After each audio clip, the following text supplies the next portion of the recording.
This is meteorologist Matt Ritter from the National Weather Desk with a very basic, quickly explained scenario for the southern to eastern storm into the weekend. Very strong Arctic high pressure is already dropping very cold, very dry air into the eastern two-thirds of the country, including the deep south. Meanwhile, the southern branch of the jet stream and a storm system along it will be transporting warm, very humid air from the Pacific and the Gulf of Mexico over and into the Arctic air. The result will be a very large, elongated swath of precipitation in various forms.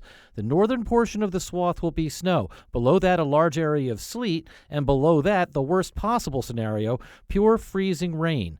Plain rain will be confined to the Interstate 10 corridor.